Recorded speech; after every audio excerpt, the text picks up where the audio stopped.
논어는 약 2500년 전 공자와 제자들과의 대화를 기록한 책입니다.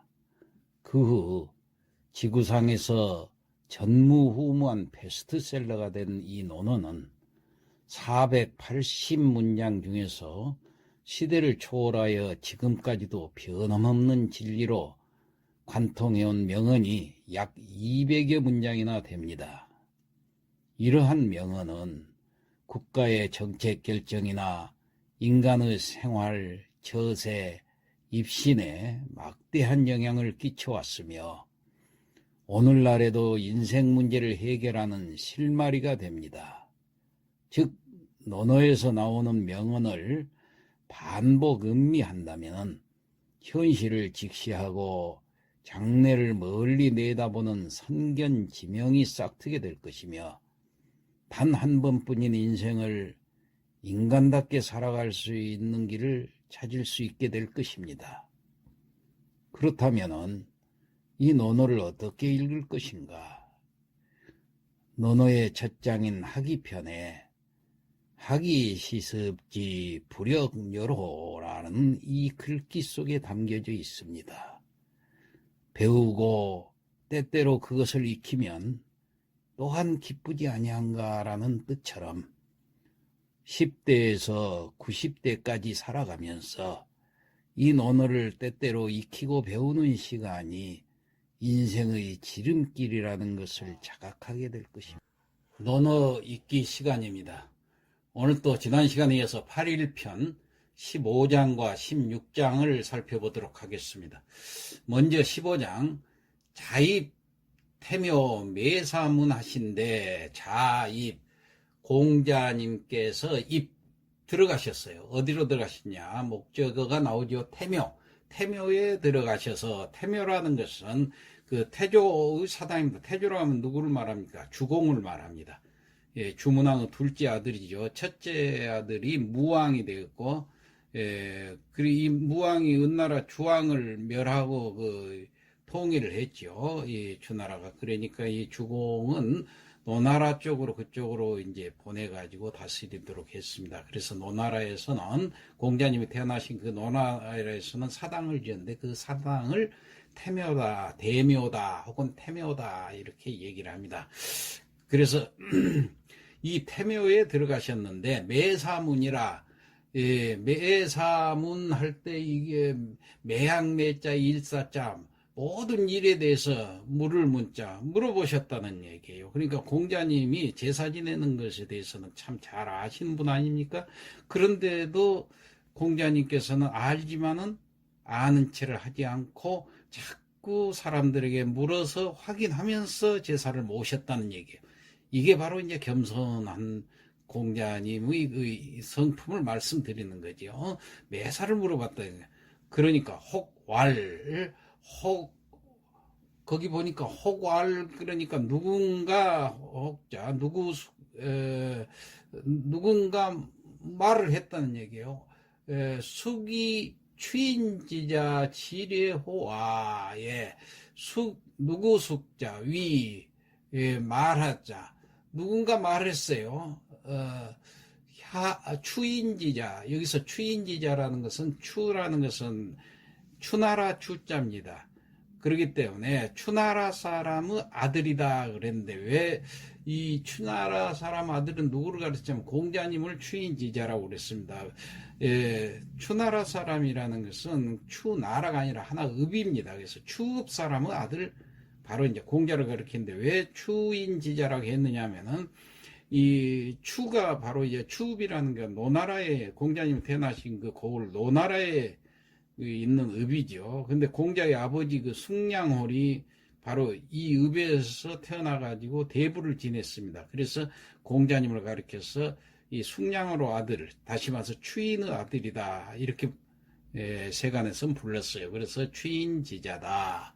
이렇게 했습니다. 그러니까 공자님이, 그러니까 이 추나라 사람 아들이 공자님이 지례호와 알지자 예돈예자 예를 안다고 호는 의문문에 쓰는 어기조사지요. 그러니까 안다고 하겠는가?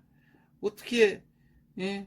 자꾸 물어본 걸 보니까 공자님이 모르는 것 같다 그 말이에요. 그러니까 누가 추인의 아들이 얘를 안다고 했는가? 그러면서 예, 입태묘 매사문이었는데 입태묘 입 들어가서 태묘에 들어가서 매사를 물어보는구나. 매사문 물을 문자. 공자님이 자꾸 이렇게 이거 저거 제사 지내면서 물어보니까 혹왈 어떤 사람이 말하기를 공자 얘를 잘 모르는 모양이다. 저렇게 매사를 물어보진 공자님은 겸손해서 하는데 그러니까 자문 지왈 시리의 아니라 여기서는 자문이라는 것은 공자님께서 공자문 들어보시고 공자님께서 이 말씀을 듣고 말씀하시기를 시례하라 이 시자 예덤예자 이것이 예인이라 이렇게 말했습니다. 다시 말해서 이것이 예라는 것은 이 예라는 것은 내가 하는 것처럼 바로 겸허한 행동을 예라 한다. 이걸 가르치기 위한 거예요. 예, 많은 사람들에게 이걸 본보기로 공자가 하나의 본보기로서 영향력을 끼친 겁니다. 얘가 이런 것이다 하는 거, 이렇게 겸손한 거, 안다고 막 아는 체 하는 것보다도 아는 체를 하지 않고 자꾸 물어서 확인을 하면서 나가는 거, 이것이 바로 예다. 이 겸손하고 공손한 것이. 자, 그 다음에 16장에 볼까요? 자왈 사부주피는 자왈 공자님께서 말씀하시기를 쏠사자인데 이거 활을 쏜다는 얘기예요. 활을 쏘는데 불 안 한다는 얘기예요. 어떻게 안 하느냐? 아니 불자 주피 주로 한다는 주피 여기는 가죽피자지요. 가죽피인데 여기서 피라는 것은 뭐냐면 관역을 관역 활 쏘기 보면은 거기 관역판 있죠. 거기 가장 가운데 보면 가죽이 있습니다. 이 가죽을 뚫는 것을 가리켜서 주피라고 그럽니다. 근데 불주피 그러니까 관역을 뚫지 않는 것을 불주피라고 그럽니다. 부주피 그러니까 사부주피 활을 쏘는데 관역을 뚫지 않는 거. 그게 여기서 이 관역에 대해서 좀 더 설명을 해드려야 될 것 같네요. 피라는 게 이게 지금 가죽피인데 관역을 한가운데 붙여놓은 가죽이라고 그랬죠. 이 활쏘기는 선비가 익혀야 할 6가지 덕목인 육예의 하나라고 해가지고 정신을 집중시켜가지고 관역에 명중을 시키는 걸 주로 했습니다. 근데 이제 그렇게 하다 보니까는 나중에는 서로 관역을 명중만 시키는 게 아니라 화살이 가서 뚫어야 되는 걸로 그렇게 해서 서로 활쏘기를 했거든요. 겨루었거든요. 그러니까 완력 겨루기가 돼버린 거예요. 명중시키는 기술이나 학습 훈련을 통해서 이걸 터득하는 것이 아니라 힘을 과시하기 위한 것으로 돼버렸습니다.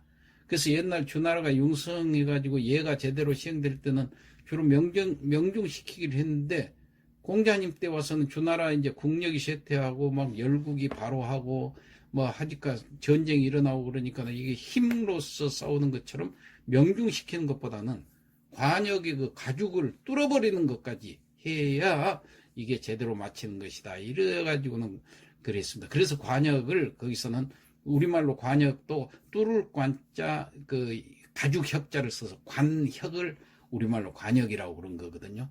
이렇게 활쏘기가 관역 뚫기를 중요했던 거인데 이 공자님께서는 이게 아니다 이렇게 말씀하신 거예요.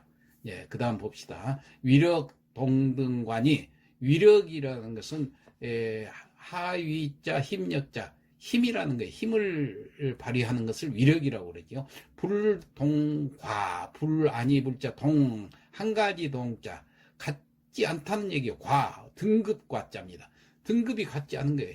등급이 사람마다 힘이 등급이 같지 않잖아요. 복싱에서도 프라이급 있고 벤턴급 있고 미들급 있고 하듯이 이 힘이 동등치 않은 것인데 이걸 가지고 겨루면 안 된다는 얘기예요. 자, 그래서 고지 도야 하니라. 고지 옛고자 옛날에는 도가 활쏘는 예전의 활쏘기 도는 그것이 아니었다 그런 얘기입니다. 그래서 예전의 활쏘기에는 힘이 동등하지 않다는 것을 알기 때문에 그냥 명중만 시켜놨던 것이 옛날에 활쏘는 도였다. 자, 이런 얘기가 되겠습니다. 자, 그러면 성독을 한번 해보겠습니다. 8일편 15장 자입 태묘 매사문 하신데 공자께서 태묘에 들어가시어 매사를 물으시니 혹알 수기 취인지자 지례호와 어떤 사람이 말하기를 누가 추지방 사람의 아들이 예를 안다고 하였느냐. 태묘 매사문 이원여 태묘에 들어가서 매사를 묻는구나 하니 자문지왈 시례야 아니라 공자께서 들으시고 말씀하시기를 이것이 예인이라 하시다. 16장 자왈 사부주피는 공자 말씀하시기를 활을 쏘는데 관역을 주로 하지 않으면 위력 부동관이 힘이 동등하지 않은 것을 말함이니 고지도야라 하니라. 예전에 활 쏘는 도였다 하니라.